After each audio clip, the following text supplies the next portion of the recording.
Go ahead. Okay. Yep. Good evening. My name is Tim Ramian. It's 7 o'clock, and today is Wednesday, May 3rd, 2023. And this is a hearing for the Speedway Board of Zoning Appeals.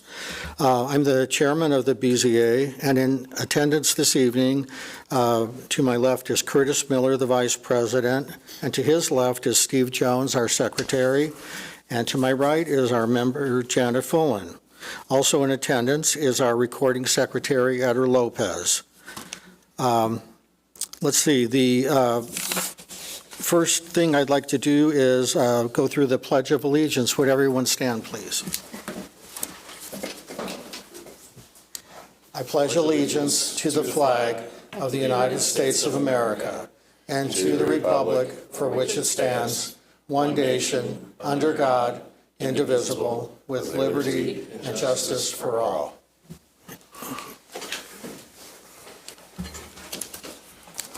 Eder, has everyone who wished to speak been sworn in? Yes, okay. And I ask that everyone please silence your cell phones. It's been quite a few months since we've had a BZA hearing, so I'd like to go over the rules. The presenter of the petition, any remonstrators, and any proponents will each have 15 minutes to present evidence. Following their presentations, we'll hear a staff report from our representative from Etica. After the staff report, we'll allow up to 5 minutes of rebuttal from each from the petitioner, any remonstrator, and any proponents. The first item of business today, because this is our first meeting of 2023, is the election of BZA officers. Could I have a proposed slate? So I will propose that Tim Ramian is the chair, Curtis Miller is the vice chair, and Steve Jones is the secretary. Okay. I'll second that. Okay. All right. I'll go ahead and we'll call a vote. All in favor? Aye. Aye. Opposed? Okay. That passes 4-0. Okay. Then we also have our meeting minutes from December 7th of 2022. Did anyone... I had given Eder a few corrections, and those corrections were made correctly beforehand. They were really typo errors. Does anyone else have any changes to the minutes? No. Okay. Could I have a motion? I'll make a motion to the minutes as read. Okay. I'll second that. We have a motion and a second. All approve? Aye. Aye. Okay. Minutes are approved. Okay. So let's see, the next item of business is petition number 2023-UVS-001 for 6351. Would the petitioner or representative approach the podium and state your name and address for the record? Well, good evening. My name is Alan Townsend. I work at 111 Monument Circle, Suite 2700 in Indianapolis, 46204. I represent Lamar Advertising. Lamar is one of the largest and most respected outdoor advertising companies in the country. I've given you a handout. It's got a lot of information in it, and I'm going to kind of go through it quickly, but I thought it might be beneficial for you to have a written record of some of the things I was going over this evening as opposed to just all Alan talking. Under tab 1, I've given you some background information about Lamar, how long it's been in business, where it does business, and more specifically, I've given you information on the topic we're here to discuss tonight, and that's digital outdoor advertising signs and how those work as part of Lamar's inventory and the benefits they can provide to consumers and communities like yours. I have with me tonight Jason Graham, who is the president of the Lamar office in the Indianapolis market, lives in the area and has an office here, Lamar office in Indianapolis. So the application we're seeking this evening seeks the conversion of an already existing off-premises outdoor advertising sign to a digital outdoor advertising sign. The existing sign is approximately 46 feet in height It's a 14 by 48 in size with back-to-back faces. It's located at 6321 Crawfordsville Road, and it's oriented to Crawfordsville Road. If you look at tab 2 in your booklet, I've given you an aerial view of that part of town, and I've got a yellow pen of where the location of the sign is. If you're familiar with this area, and I'm sure you are, it's on the south side of Crawfordsville Road, just about 900 feet from 465. This is an area that's zoned C4, surrounded by commercial and other retail uses. It's about 800 feet from the nearest residential use, which is kind of to the southwest. Back on the other side of the shopping center, on the other side of the creek, you can see an apartment complex in the photo. So what I've given you under tab 3 is a street view of the sign. When you drive past this tomorrow, or the next time you drive past it, you'll realize you've been driving past it all the time and probably never even noticed it. Tab 4 is just the street view from the other direction, and you can see the shopping center back behind. So the sign, if the variance is approved, would remain in the exact same location. It would just be updated to replace these existing faces that you see with digital faces.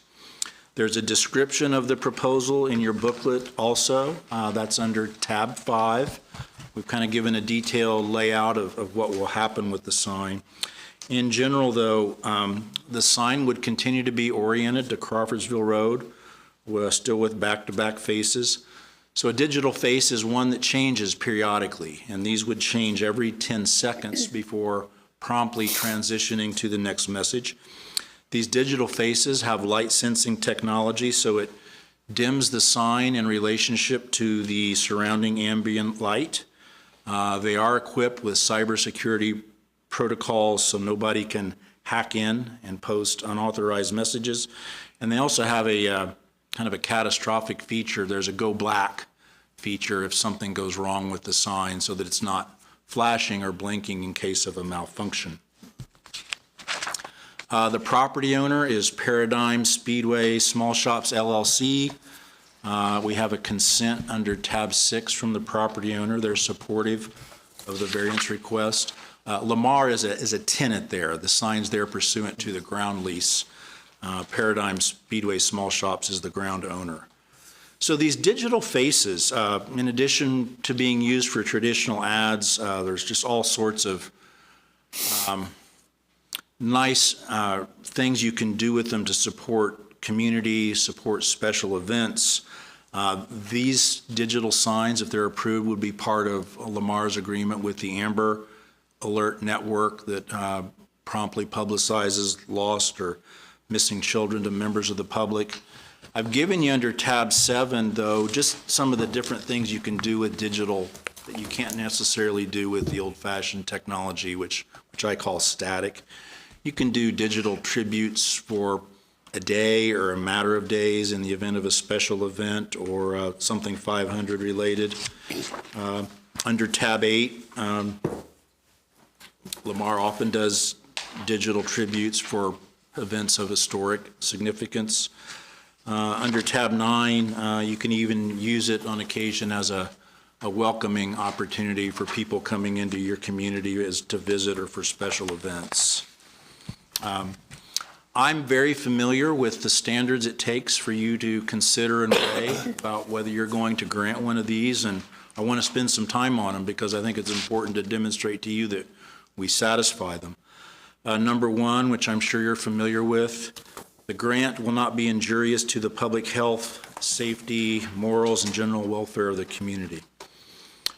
So what we have here is an existing outdoor advertising sign that we hope to update with digital faces, but it's a sign that's been in place for many years, in fact almost 36, without any evidence of causing injury to the public health, safety, or moral or general welfare of the community.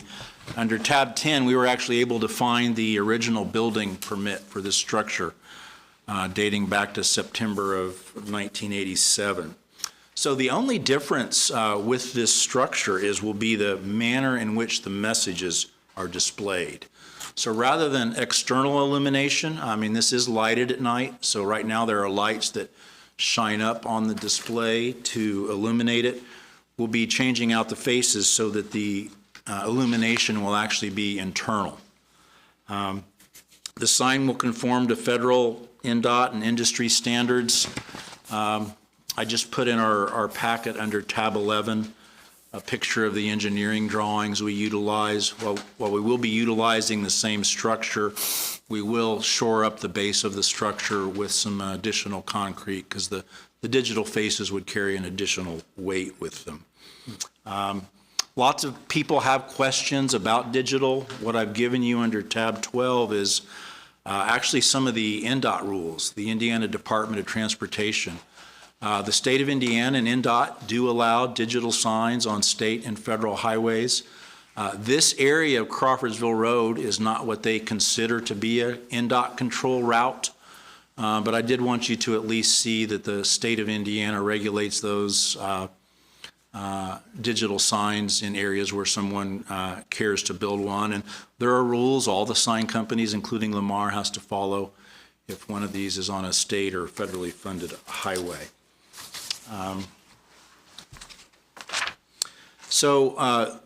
It's not uncommon when people talk about digital that there are concerns about traffic and traffic safety.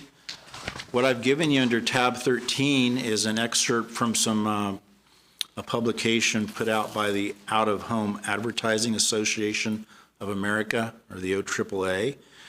It actually notes that the Federal Highway Administration conducted a comprehensive study regarding driver distraction and digital outdoor advertising signs. So according to the OAAA, the study does not create a causal connection between digital outdoor advertising signs and an increase in driver distraction.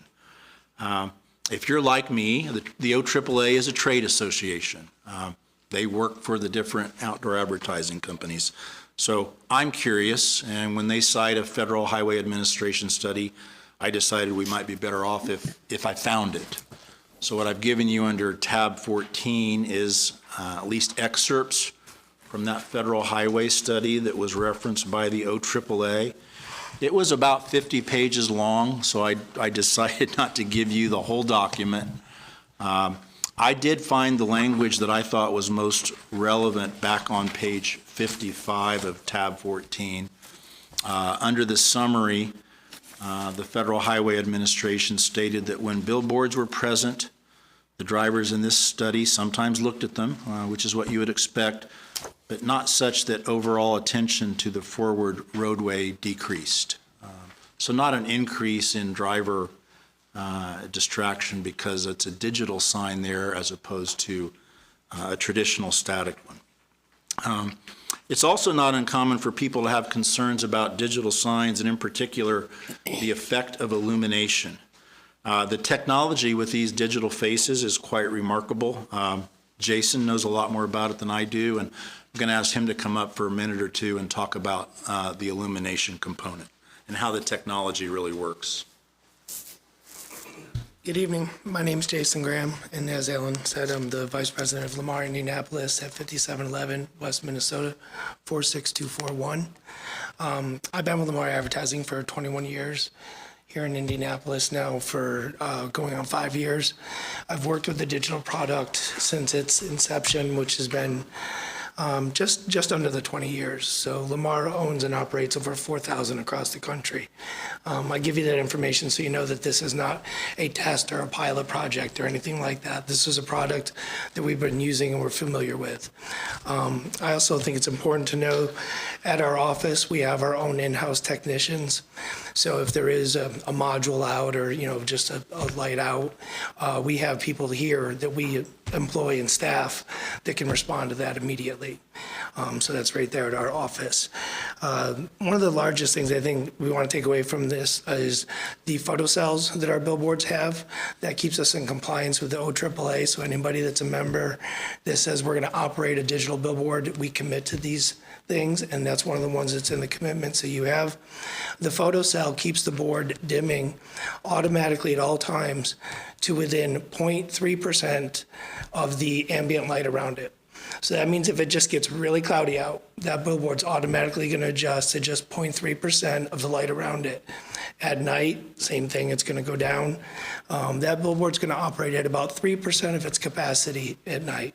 And I think that's very important to know, because when you see other digital signage that's for storefronts or anything like that, they're not required to have that. And that's why you'll see their brightness doesn't change. They may stand out farther at night. We're required, or actually not required, but our product, just to give you an idea, at 600 feet produces 0.02 foot candles. And to give you an idea of the paper you're looking at in front of you, that would take about 30 foot candles. It's an old measurement in the light. It's actually a foot away from the candle, how many candles you need. But it's 30 foot candles to read that paper. At 600 feet, we're only 0.03. So we're less than 1. And like I said, so to just give you an idea, an operating room, it's about 70 foot candles. Another way, because I want to make sure everybody understands what we're doing. Another way to explain it is at 0.3, that's about the same as a 100 watt light bulb 100 feet away from your neighbor's porch. So to give you an idea of how much we're putting away, how much light's being given off. So on our zero direct line, the most intense line you could have, we're less than a 100 watt light bulb 100 feet away. Actually, sorry, I do have a question for you on that. With these photoreceptors, does each, because this is a two-sided billboard, one facing east, one's facing west, will each board have its own photoreceptor, or will there be one photoreceptor controlling the illumination of both boards? Each one will have its own, they'll be completely operated independently. So when they connect, it's another thing I can bring up, that they are monitored 24/7. We call it our NOC, it's our National Operating Center. So somebody is monitoring these boards 24 hours a day, 7 days a week, and they are operated separately. So if something's off on one of them, it's registered independently. And then in terms of the location of these photoreceptors, is each photoreceptor on the face of its respective board, or is it sitting on top, gathering light from all It's on the of them? top. It's on the top, okay. Yes. So they'll both probably be registering the same illumination then? Yes. Okay, thank you. Thanks, Jason. I think it's also important for you guys to know that digital advertising signs are not a novelty. There are at least 5 back-to-back digital outdoor advertising signs in Marion County, and now that I talk about them, you'll go, oh. There are 2 on I-70, one on your way out to the airport, and there's one on the east side. There are 2 on Fall Creek near the Indiana State Fairgrounds. There's one at Castleton. Actually, and I take that back, there are 6 because we just visited with the city of Lawrence and got one approved and have put one up on 465 in the city of Lawrence. Lamar owns digital signs in a number of municipalities in Indiana, and what I've given you in your last tab is at least a partial listing of all those municipalities where Lamar has digital inventory. I did want to talk about the second prong, the use and value of the property adjacent to the area where the variance would be granted will not be affected in a substantially adverse manner. So again, we've got an existing structure that's been up and been illuminated in place for many years without any evidence of a substantial or adverse impact on neighboring properties. In fact, this area around this structure has it's grown quite well, quite successfully. What I think we'd like you to consider is thinking of this variance as an advancement in technology, because that's what it really is. So rather than yesterday's technology, and again, you don't always notice it when you drive by, but what these outdoor advertising signs now are a kind of a steel cage, and stretched out across the steel cage is a large piece of vinyl that's affixed to it by tarp straps. Digital signs are safer. So when the ad is changed, no one is going to have to climb the structure to change the ad anymore. It's done from a control room. It'll also provide accessible, affordable advertising opportunities to both local and national businesses. The other prongs, strict application of the terms of the ordinance constitute a practical difficulty, or the variances required as applied creates an unnecessary hardship. So you today are operating under the Indianapolis sign ordinance. The Indianapolis sign ordinance as currently written would prohibit digital at this site without a variance. But when you think about it, I really feel it's counterintuitive to tell a business like Lamar, or really any business along that corridor, that you can't use the latest, greatest technology when it's available, when it's tested, it's proven, and it's effective. In fact, I can't think of another business on that corridor that in some manner through an Indianapolis ordinance has been told you can't advance technologically or make upgrades. And we believe Lamar should be permitted to do that also. I think it's important to note that Lamar also believes that these kinds of requests should be evaluated on a case-by-case basis. That's why we're here for this variance. We think it's the right way to do it. This is a heavy commercial area. There are high-intensity commercial uses really in every direction. It fits here. You have commercial uses filling in across the road to the north. We think this technology can be a real community asset. 5, the need for the variance was not caused by the owner, previous or present, and it's consistent with the comp plan. This is a commercial retail corridor. I can probably tell you if the technology had been available to build a sign like this in 1987, it probably would have been done by now. Laws have changed, though, over the course of time, and they've changed in a way that prohibits this technological advance. And we just simply want to use it here, technology that's tested and it's proven and it's effective, and we'd appreciate your support. The last thing I did want to mention is I've been working with your staff on a set of commitments. I want to share them with you.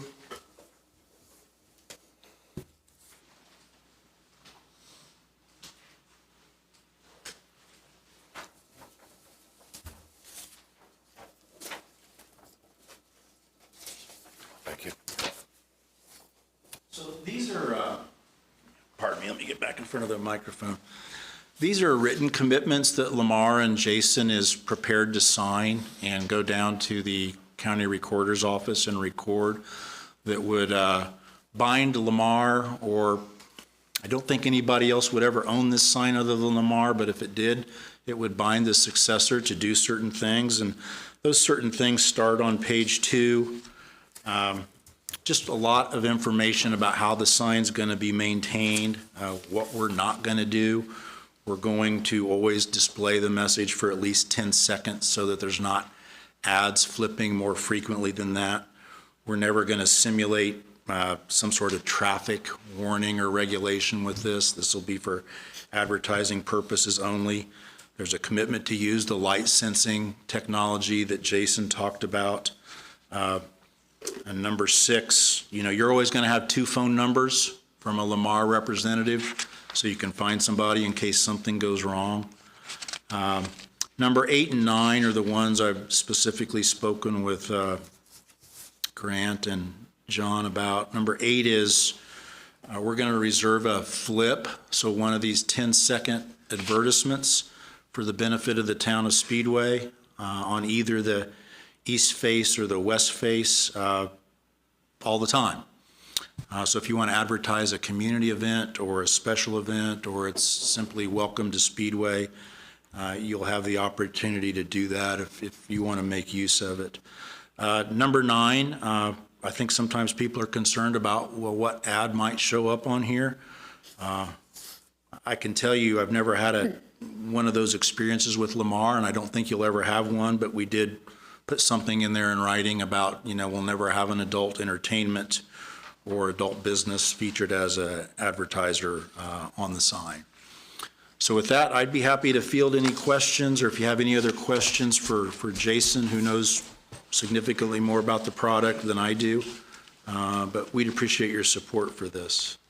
Mr. Townsend, if I could ask this might be for the Lamar representative rather than you, but, so there's, I was reading the advertising flip for Speedway, so there's basically 6 ads per minute that run through a digital billboard, is that correct? Yeah, come on back up, Jason. This one will have 8 different. It really doesn't change the amount because they're always flipping 10 seconds. But we don't do more than 8 advertisers. So it's every 10 seconds it would flip. And since there's going to be, the proposal is for 2 digital, will the same ads be running at the same time? Or, in other words, people coming from the east or coming from the west, are they going to see different messages? It's very possible. Okay. Sometimes people, I mean, we don't sell, we sell them individually. But to say that that can never happen, I mean, sometimes I have clients that want people going both directions. So that could happen. So I assume then that the benefit for you is you have more advertisers that come in, and I'm assuming the rate is different than having a static billboard, that, vinyl billboard that doesn't change. Is the rate different for? Typically, we try to keep the rate the same. I mean, that's our hope, and that's why we invest in this, is that we can do that. I can't promise you that. Of course, right. I mean, we're going to have additional signage here. It's new to Speedway, so the rate may change as the occupancy goes up. That's typically how we would run our board. Okay. But yeah, I mean, what it's allowing us to do with this technology is we can't grow our business any other way. Every year, due to construction, highway developments, just even landlords developing on their properties, I lose inventory. I lost about 35 structures last year. I lost 15 on 465. Just kind of talking about what our business goes through for a hardship. With this technology, it allows us to stay alive, basically. It allows my industry to stay here. But then it also allows us the flexibility to work with the community and to work with business members a lot quicker, faster, a lot more mobile. I'll just give you an example of some of the things we do with DeBrand's chocolate on a different one, just to give you a local advertiser. When they have their Easter special, whatever that may be, their eggs or their caramel apples, they can change that creative. They email us, we do it, and then when the sale is over, they can change it back. That's not possible for any local advertiser to do that without having to buy vinyl, have it shipped, put up. So that does allow, it's a much more user-friendly product. Okay. Janet, do you have any questions? I guess I would have liked to have seen video of what the sign would look like, but that's not possible. If we can pull YouTube up, I can pull up a link. I try to picture something flipping every 10 seconds. It just seems busy. I've been in cities and towns where I've seen that. I just wonder what it would look like in our neighborhood. I wonder what the city county council, what does our council think about it? Did we have any input from them? No, I don't think so. Yeah. I can tell you that typically the turning time is 8 seconds, but because of the Indianapolis ordinance was 10, and that's something that we were willing to, that's why it's in the commitment, because most advertisements, even the ones that we have in some of the other areas, are 8 seconds. So this is even longer than your average digital billboard. It's longer than where the studies were done. The studies were done on 8 seconds. So we are prolonging that an additional 2 seconds per flip. And as Alan mentioned, if you've driven to the airport on I-70, you've driven by a digital. If you drive by, unless you're in stop traffic, you might see it change one time, and it's instantaneous. So you might not have even noticed that it was a digital billboard. Curtis, do you have any? Mr. Townsend, I apologize. There is a question coming. Sure. And it'll be regarding finding a fact around number 3. As I read the finding of facts as they were submitted to us, my initial impression was that pretty much any owner of a billboard in Speedway could take these, copy them over, and use them for their own. So if the board were to approve these as they are currently drafted and what I've heard today, even with the commitments that you've worked out with our town manager, every other billboard owner could take this, make the same commitments, and even if we were to deny it for whatever reason, they would have a strong chance of appeal. So effectively, we would have nullified an ordinance that the town council has adopted. Obviously, the council can take it up, review it, and modify it if it wants, but regarding a condition, the need for a variance arising from some condition peculiar to the property, can you expand on that? Because as it's written, you're really just talking about the industry in general and not the property itself. Well, a couple things on that. I am mindful when we do things like this, what does it mean for you next? Are you going to have an application next month from another sign company or even Lamar? Lamar has other inventory on the Crawfordsville Road corridor. So we actually studied Lamar's inventory and this sign in particular to try and figure out, well, what makes sense for this community? And is there even a sign on the corridor that makes sense to ask for a variance? I think it's fair to say we identified one in Lamar's inventory, and it was this one that was all the way out. If you go back to tab 2 in your booklet, out near 465. And there's a because, and I think I can speak for Jason and Lamar on this, is there are places where a digital probably belongs and there are other places where they don't. They really need to be in commercial and industrial areas, a safe distance from any residence. So actually, of all the signs on this corridor, we probably identified one that we thought was a safe distance from a residential area. We've got about 800 feet before you get to the apartment complex on the other side of the creek. You're a safe distance from a ramp. Indianapolis actually has distance requirements from ramps for not just signs, but digital signs. And you have what Indianapolis would identify as a protected area to the east. There's a church down the road here. And we're more on the other side of Crawfordsville Road, and we're more than 1,000 feet from the church. So we think location-based analysis, we've probably selected the only one in Lamar's inventory that they would ever come want to visit with you about. We think we probably selected the only sign on Crawfordsville Road that's appropriate. I will say that the peculiarity is, it's a strange factor, and it's kind of challenging to wrap your mind around. But I do think that the peculiarity is the ordinance that the city of Indianapolis has overlaid on this parcel in this area that says you can't, at least to a company like Lamar, you can't upgrade for technology at this site. That's not an ordinance that was in place when the structure was erected in 1987. It's something that's come about since then through no fault of Lamar or really any other sign company. But I do think when you look at it in that context, that's a peculiarity. That's a hardship on a business like Lamar, to tell them if there's been advancement in technology that they'd like to equip to this structure for some reason at this particular site, you can't do it. So I do think that's a legitimate basis. Does that have some application, to other places, at least for that prong than this one? Yes, but I do think it's very distinguishing for where this sign is located. You'd have a basis to say no to somebody else based on location alone. Was that helpful?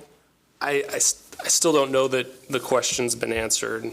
The prong says the need for the variance arises from some condition peculiar to the property. Yeah. So, you're talking about the industry and latest technology and all that, but nothing about the property, the condition of the property says we need this variance because of it. I mean, it's been a billboard. It will continue to operate as a billboard even if we turn this down. You've addressed issues regarding the general welfare and whatnot, but I still think I'm still hung up on item 3. Go ahead, Jason. I did understand, I think I caught one of your concerns, and he's probably better at some of the legal prongs. But when you mentioned that if we're to take and copy and paste those, any billboard company could take that application and come in here and have the same argument, I don't feel that that's accurate. So this piece of property is peculiar because it's the only one on Crawfordsville Road that somebody would be able to come in here with just a variance request to convert it to digital. Every other sign, to my knowledge, on Crawfordsville Road would require more variances. So they would not be able to just come in with the same petition, same presentation. They would have to ask you for a variance from a protected district, a variance from an existing location, a variance from an exit ramp, a variance for setback. There would be multiple things if you were to look at the other billboards. So at least in that regards, if you were to deny somebody based on that, then they were asking for more than just a conversion to a digital billboard. They would have to ask for much more. And you can see that when, even in the staff report, when it comes out that we've met all the other requirements. We're not asking for a height variance. We're not asking for a size variance. We're not asking for any of those things. Thank you. Steve, do you have any questions? No, not right at the moment. At the moment, okay. No. Okay, thank you for that. Now we would like to hear from any remonstrators or proponents. If whoever would like to speak to the board, approach the podium, please. Good evening, Board. My name is Vince Snoblet. I live at 1851 North Auburn, and I'm in favor of this variance for a couple different reasons. Number one, this town, we've invested a lot of money converting a lot of old motels and properties on the west side of Indianapolis into thriving businesses. And I think this technology can be used by those businesses to increase awareness of what products and services that they might have. We've got a large number of vehicles moving up and down Crawfordsville Road, a lot of people living to the west of us that are potential clients and customers of people that are in Brixmore, and people are in all of the shopping centers and businesses along especially up by 465. So I think that would add a lot of value to it. The other benefit that I can see is the fact that the town could utilize this technology. We have a lot of events in town that go unnoticed. Just informing, we have an older population that is not used to Facebook, not used to a lot of different things that are being, as far as getting out information. They're used to, they drive back by there and can see things or opportunities that can be existing within those, within their town. Another example would be, we have visitors coming in for the race. We have Rockin' on Main on that Friday night before. A lot of people are not aware of it. They're parking over on 30th Street and 80 acres. And so this would be a good way of advertising to the general population the excitement that goes on in this town. To address your concerns in relationship to other billboards and the ability to change those. I live 10 houses to the north of Crawfordsville Road. There's a major sign right there at Pam's Pit Stop Liquor. I can see it from my house, and I think that changing that to an electronic sign or flashing, I wouldn't want that as a resident. And I think Lamar and also the current zoning requirements would make that, an impossibility of them getting a placement in there. Having an electronic sign that close to a residential property. So I feel comfortable with supporting this, and I just wanted to come here tonight as a resident in the town of Speedway, thinking that it would be beneficial to our town as a whole. Thank you. Anyone else wish to speak to the board? Okay. With that then, our staff report from Etika, if you approach the podium, please. Hello, my name is Mitch Rector. I'm from Etika Group, located at 8720 Castle Creek Parkway, and I was asked to put together a review and report on the petition. And going through it, what I found was that, yes, the dimensional standards were being met in terms of it being 14 feet by 48 feet on that type of lot. The sign is in a zone C4, which is a commercial district, which does allow for outdoor billboard advertising signs, and it's being bordered by other commercial districts. The sign does meet setback distance requirements. However, I have some similar concerns as Curtis Miller in terms of the overall scope of this petition. I'm not sure is in the spirit of the finding of facts. Because while an advantage could be achieved versus a plain two-sided billboard by replacing it with digital, and more revenue can be generated by selling more advertisements, the zoning standard specifically says no digital signs for outdoor advertising. And if this were permitted, it kind of opens the door for anyone else applying these findings to their conversion to a digital sign, which then sort of renders the zoning ordinance moot. I think it would probably be better to look at, for the petitioner to look at getting the zoning ordinance manual, this language added to the zoning ordinance manual in the next review. But for this situation, I'm not convinced that achieving an economic advantage by selling that additional ad space is necessarily equal to there being hardship endured by the petitioner if the zoning ordinance is enforced. Are there any questions? Okay. And your recommendation is? I would recommend to deny Okay. the variance, yes. Okay, Steve, do you have any? Oh, and I apologize, but while reviewing previous Indianapolis Board of Zoning Appeals meetings, I found that 2022 UV2 09, 2022 UV2 10, 11, and 12 were all similar petition requests with the Indianapolis Board of Zoning Appeals, which obviously is not the Speedway Board of Zoning Appeals, but you both share the Indianapolis zoning ordinance manual. And in those situations, the requests to update to digital billboards by a different petitioner, they were denied on the fact that it would overturn the zoning ordinance manual. Okay. I'll start with Steve. Okay.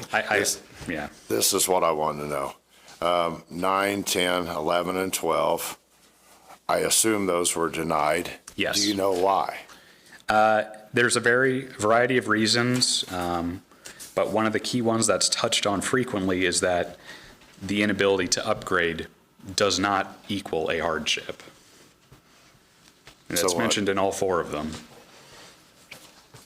So what Curtis was talking about, basically. Yes, this was Okay? more or less touched on already.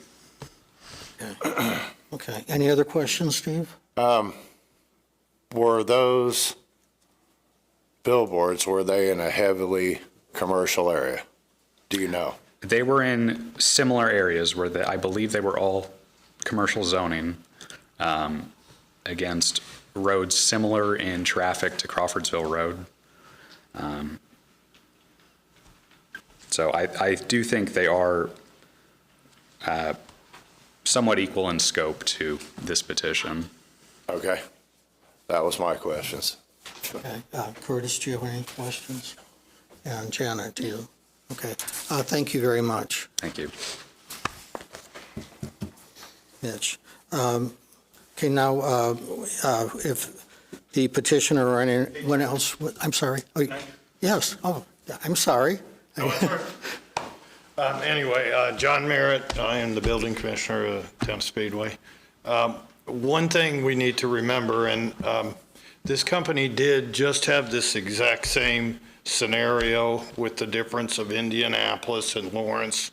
And so, once again, we got to think that we're very similar to Lawrence, okay? And the reason why Indianapolis, I want to say 15 years ago, there were some people that did some billboard activity against Indianapolis on federal, like railroad property and stuff like that, and didn't have to get Indianapolis approval. So Indianapolis really then changed a lot of these ordinances and everything to be very strict on the overall billboard. I mean, they can't add new billboards, they can't, you know, and it's not the existing larger companies that did this. This was a startup company that had did that, okay? So once again, I just want you to remember that Speedway is similar to Lawrence, and, you know, it's not Indianapolis. So some of these Indianapolis decisions are right in line with the activity that occurred in Indianapolis starting 15 years ago, okay? And so your decisions, whatever it is, needs to keep in mind that, you know, Speedway is independent just like Lawrence. Okay, that's all I wanted to say there. Okay. Any questions? Any questions? No. Nope. Okay, no, thank you. Mr. Townsend or Jason, you, okay. For rebuttal? Thanks for the chance to approach you now again. I think I'd like to start with what the building commissioner said, and he's exactly right that, you know, Speedway is not Indianapolis. Lawrence is not Indianapolis. We were successful in working with Lawrence and achieving our variance there. So I do have a digital billboard in Lawrence. We went up against the same ordinance that you guys have because they carry Indianapolis's. And with this same approach, they found it agreeable to work with us. So I just wanted to mention that. I apologize I don't have enough copies, but I think this is extremely important. If I can bring this up to you. This is the exact information that was talked about in the 4 petitions. This, if I can just, I'll Sure. leave it with you, but I want to read it out loud. Sure. Because it goes exactly what I was saying. Those 4 petitions were a competitor, and they applied to convert to a digital. You might need to step back For to the the microphone for microphone, the people watching online. Those 4 petitions were a competitor, and I have what they petitioned for here in the, right in. So the petition number 9 was for 8 variances. Petition number 10 had 7 variances. Petition number 11 needed 7 variances. Petition number 12 needed 5 variances. None of them were similar to ours. I don't think that's fair to say, and I can leave this with you. This is the actual staff report for those petitions. So this is what I was talking about, where you need to come to the table with the same petition, and those are not. So they needed something more. They needed a lot more. And that's why those were denied. I just think that's important to know. Okay. Go ahead. And that's what you were alluding to earlier Correct. when you talked about that. Right, the only one that we need They would is, need more variances. correct. Anyone else on Crawfordsville Road would have to come to you with the same approach and need multiple variances. The only one that we found that would require just a digital to convert is the one that we're asking for. I couldn't even come back here myself without asking for multiple.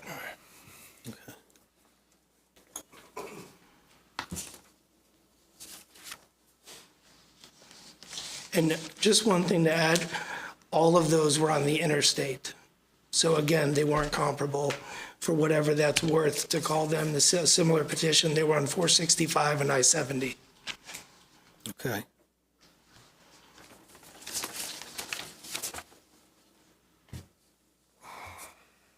I think we just want a second to look at Sure. these.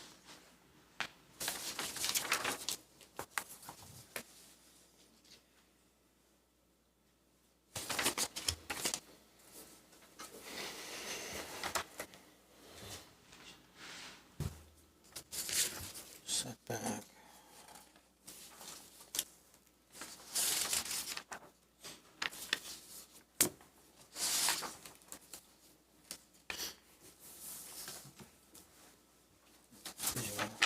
Yeah.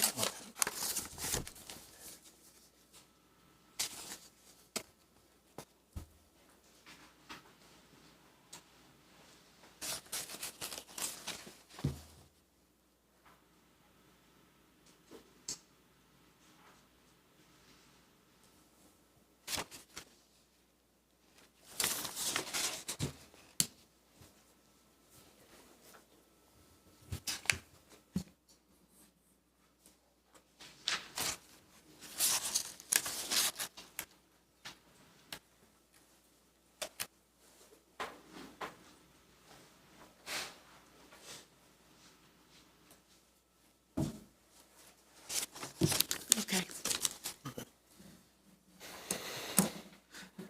All right, is there any other rebuttal or or any other statements before? Okay, I'll make a comment. yes. I thank Councilor Rakes for, Councilor Novelet, apologies, for showing up. I agree that there's amazing potential for a digital billboard in this location. But we have these 5 findings of fact, and I don't believe the third or the fourth one have been adequately addressed. The town council, if we were to vote no today, the town council could easily take this up if they wanted and overturn this ruling, or they could review the ordinance and modify it to fit this purpose. But like I said, I don't think 3 and 4 have been met, and because of that, I'll be voting no today. Okay. The only comment I'd like to make is that, yes, we are a separate community, we are part of Uniga, but we are a separate community, just like Lawrence, Beech Grove, and Southport are.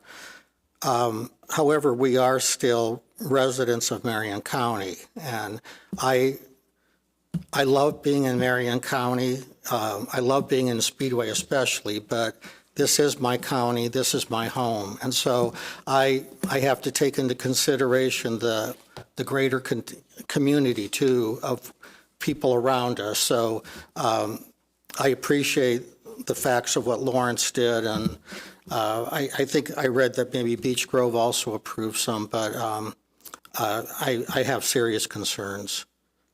Does anyone else have any comments before the vote? I don't. Okay, Heather, if we could, there, Make a motion that we vote on this. okay. 2023 UVS at 001. Okay, do you have a second? Second. A second, okay. We just have one extra here.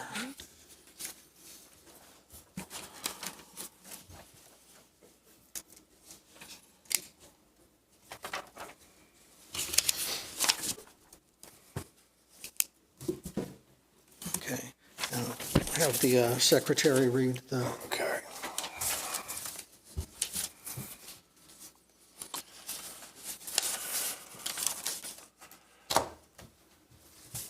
Variance was denied 3-1. Okay. Okay. Thank you for your presentation. We do have one other item of business tonight before we adjourn. Our staff attorney and our recording secretary has updated our rules of procedure, which have not been updated for quite a few years. And does anyone have any changes to what was made originally? No. I know it's been a while since we looked at these, but if I could have a motion then to adopt these. I'll make a motion. Seconded. Okay. All in favor of the new rules of procedure? Aye. Aye. Aye. Okay, that passes 4-0. We'll need to sign our minutes and the procedures before we leave tonight, okay? If there's no other business, I'll call for an adjournment. Thank you very much.